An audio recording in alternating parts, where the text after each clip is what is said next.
तो चलो सबसे पहले very very good morning to all of you. Last term पे बच्चों हमने क्या पढ़ा था? लास्ट टर्म पे हमने जो पढ़ाई की थी या लास्ट टर्म पे हमने जो भी चीज़ें पढ़ी थी उसमें क्या क्या थी। तो हमने देखा सारी जनरल एंट्री के बारे में हमने पढ़ लिया था, न्यू PSR पढ़ लिया था, सैक्रिफाइस इश्यूज हमने पढ़ लिए थे ना। तो यहाँ तक क्या कोई दिक्कत है?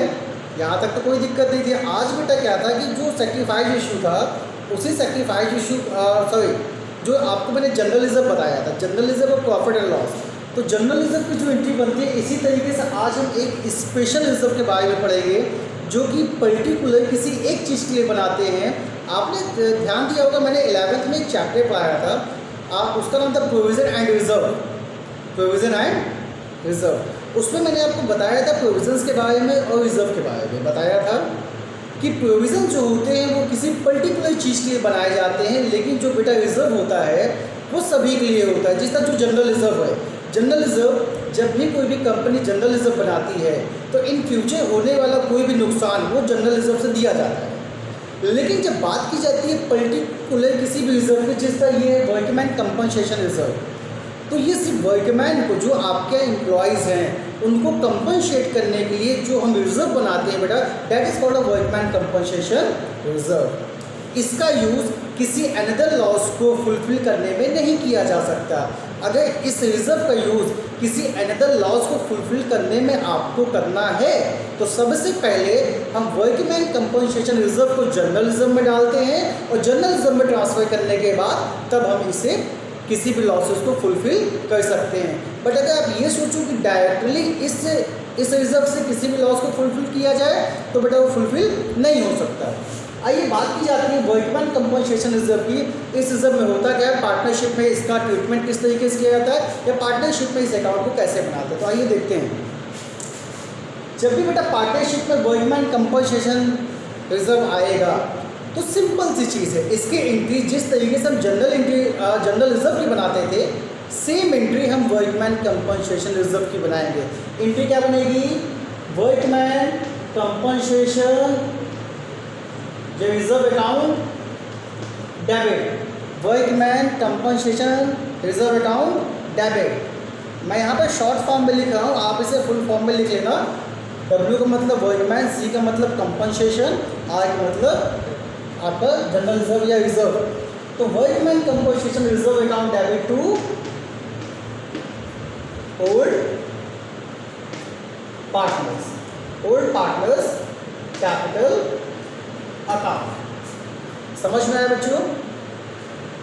तो जब भी वर्कमैन कंपनसेशन रिजर्व हमें क्वेश्चन में दिखाई देगा तो हम क्या बनाएंगे? Entry workman compensation reserve account debit to old partners capital account. इसको कौन से इश्यू में बांट देंगे? तो बेटा ये हमेशा बटेगा ओल्ड इश्यू में। कौन से इश्यू बटेगा? ओल्ड इश्यू में। यहाँ तक चीज़ें समझ में आ गई? बोलो, यहाँ तक कोई दिक्कत हो तो पूछ लो, इससे अभी ये चीज़ नहीं आई समझ में। तो बेटा जब भी आपका वर्कमैन कंपनसेशन रिजर्व दिखा होगा और कोई इन्फॉर्मेशन नहीं होगी, when there is no any information about workman compensation reserve, जब कोई इन्फॉर्मेशन नहीं होगी तो workman compensation reserve account debit to old partners capital account, और इसको कौन से इशू में हम बांट देंगे? तो बच्चों हम इसको ओल्ड इशू में डिस्ट्रीब्यूट कर देंगे। यहाँ तक कोई दिक्कत है? नहीं। अब बात आती है, ठीक है सर, अगर कोई इन्फॉर्मेशन नहीं है, क्वेश्चन में सिर्फ वर्कमैन कंपनसेशन रिजर्व दिया है, तब तो हम ये एंट्री बना देंगे। लेकिन बेटा जब बात आती है जब अनदर इन्फॉर्मेशन दिए होते हैं, जब क्वेश्चन में और भी अनदर इन्फॉर्मेशन दिए होंगे तो उसके लिए क्या किया जाएगा? अब अनदर इन्फॉर्मेशन देगा क्या? आज हम उन्हीं इन्फॉर्मेशन और उन्हीं केसेस के बारे में बात यहाँ पे की जाएगी। तो ध्यान से देखना, इस एंट्री को सबने लिख लिया। लिखने के बाद हम इसके केसेस जब बच्चों पढ़ेंगे तो इसके केसेस में आपको पहला केस जो मिलेगा होता क्या है? Workman compensation reserve. अभी हमने पहले एकदम लॉजिकली थ्योरी समझो, ये होता है बेटा, कंपनी ने अपने यहाँ एक फंड बनाया जिसका नाम था वर्कमैन कंपनसेशन रिजर्व। ये कंपनी में अपने यहाँ एक फंड बना हुआ है, कंपनी ने फंड बना के रखा। क्यों बनाया है? कि इन फ्यूचर अगर किसी एम्प्लॉय को कोई दिक्कत होती है या उसे कोई कंपनसेशन देना है या वो बिज़नेस, हम उसे बिज़नेस से निकाल देते हैं, हम उसे अपनी कंपनी से निकाल देते हैं, तो हम उसे कुछ ना कुछ कंपनसेशन के रूप में हमें देना पड़ता है। या किसी एम्प्लॉयज़ की तबीयत ख़राब हो गई या किसी एम्प्लॉय को कोई एक्सीडेंट हो गया, उसके लिए हमें उसे कंपनसेट करना पड़ता है। तो वो कंपनसेशन कहाँ से दिया जाता है? इस फंड से दिया जाता है, वर्कमैन कंपनसेशन फंड से या वर्कमैन कंपनसेशन रिजर्व से हम उस कंपनसेशन को देते हैं। ठीक है, अब यहाँ पे बच्चों ध्यान से देखना, जब हमने वर्कमैन कंपनसेशन रिजर्व यहाँ से दे दिया, किसको देंगे? हमारे जो एम्प्लॉयज़ होंगे इन्हीं को तो देंगे कि नहीं देंगे? अपने एम्प्लॉयज़ को तो देंगे ना। तो अगर मान लीजिए पूरे साल में किसी भी एम्प्लॉयज़ ने कोई कंपनसेशन नहीं मांगा, तो हमारा ये पूरा फंड पैसा बचा रहेगा कि नहीं बचा रहेगा? भाई किसी भी एम्प्लॉय ने कोई पैसा नहीं मांगा तो पूरा पैसा बचा हुआ है। तो वर्कमैन कंपनसेशन रिजर्व में जो भी पैसा होगा वो ओल्ड पार्टनर ओल्ड इशू में बांट लेंगे। उसकी एंट्री अभी मैंने आपको बताई, workman compensation reserve account debit to old partners capital account. कौन से इशू में? तो बच्चों ओल्ड इशू में। यहाँ तक कोई दिक्कत है? हाँ, अब बताते हैं ना, उसके आगे केसेस बताते हैं। सपोज दैट हमारे वर्कमैन कंपनसेशन रिजर्व में कितना पैसा था? 10,000 रुपीज़ था हमारे वर्कमैन कंपनसेशन में। यहाँ पे ऐसे लिख देता हूँ, हमारे वर्कमैन कंपनसेशन बेटा कितना था? 10,000 रुपीज़ था। कोई दिक्कत? अब क्या होगा? पहला केस जो बनेगा, that is called a first case. Workman को हमने कंपनसेट किया, हाउ मच? 5,000। वर्कमैन को कंपनसेशन देना पड़ा कितना? 5,000। मतलब क्या हुआ? हमारे पास फंड में सफिशिएंट अमाउंट था कि नहीं था? भाई 10,000 था, 5,000 रुपये तो दे ही सकते हैं ना, यहाँ से 5,000 तो हम कंपनसेट दे ही सकते हैं ना। तो देखो यहाँ पे क्या इसका किया क्या जाएगा, जब हमारे पास सफिशिएंट फंड हो कंपनसेट करने के लिए, या हम इसको पहला केस बोल सकते हैं कि बेटा जब वर्कमैन कंपनसेशन आपका reserve is greater than workman compensation claim, workman compensation reserve is greater than workman compensation claim, तो उस कंडीशन में हम एंट्री क्या बनाते हैं? एंट्री ध्यान से सीखना। केस पहला केस समझ में आया कि नहीं आया?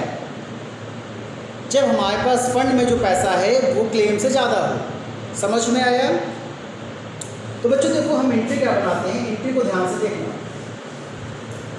पहले केस में जो बच्चों हम एंट्री बनाएंगे वो ये बनाएंगे, workman compensation reserve account debit, ये हमने आपको बताया।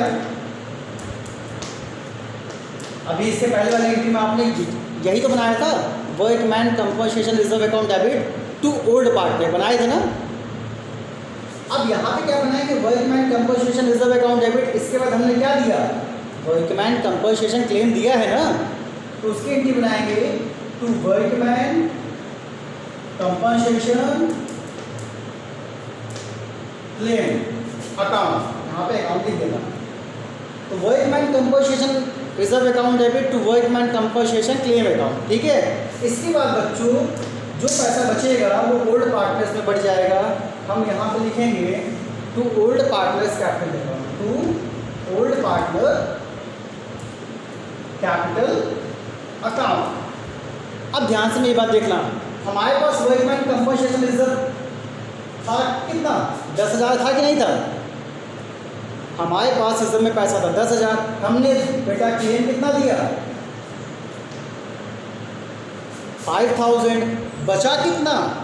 5,000 ही तो बचा है। तो जो भी आपका 5,000 बचा हुआ है वो 5,000 ओल्ड पार्टनर्स में बढ़ जाएगा। कौन से इशू में? तो ओल्ड इशू में। कौन सा इशू बढ़ेगा बेटा? ये एंट्री समझ में आई कि नहीं है? तो ये पहले केस की एंट्री है, जब वर्कमैन कंपनसेशन हमारे पास जो रिजर्व में फंड में पैसा है वो क्लेम से ज़्यादा हो। कोई दिक्कत? तो डैट इज़ अ एंट्री, ये एंट्री बन जाएगी और इस एंट्री के साथ साथ ये अमाउंट डिस्ट्रीब्यूट हो जाएगा कि 10,000 था, 5,000 हमने दे दिया, बचा जो वो ओल्ड पार्टनर्स में ओल्ड इशू में डिस्ट्रीब्यूट हो जाएगा। ठीक। अब बेटा इसका सेकंड केस क्या होगा? सेकंड केस होगा, हो सकता है जो हमारे पास ये रिजर्व में पैसा हो इसके बराबर वर्कमैन कंपनसेशन क्लेम हो जाए। हमारे पास पैसा था 10,000 और इन्होंने मांगा कितना, हमें कंपनसेशन भी देना पड़ गया 10,000। सेकंड केस है, कोई दिक्कत है किसी को? तो वर्कमैन कंपनसेशन क्लेम का ये सेकंड केस एक तरीके से बोल सकते हैं या सेकंड टॉपिक बोल सकते हैं, जो भी आपको बोलना है आप समझ सकते हैं कि पहला टॉपिक क्या था कि जब रिजर्व में पैसा ज़्यादा होता है, किससे ज़्यादा होता है? तो वर्कमैन कंपनसेशन क्लेम से, जब हमारे पास फंड में पैसा ज़्यादा होता है।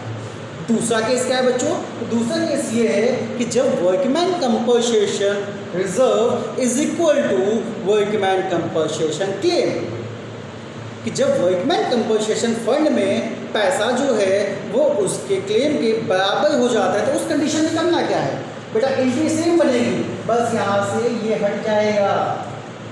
बेटा 10,000 था, हमने 10,000 दे दिया। यहाँ पे 10,000 क्या किया गया था? हमारे पास फंड में पैसा था और 10,000 हमने क्लेम दे दिया, तो क्या कुछ पैसा बचा क्या हमारे पास? बचा क्या? नहीं बचा।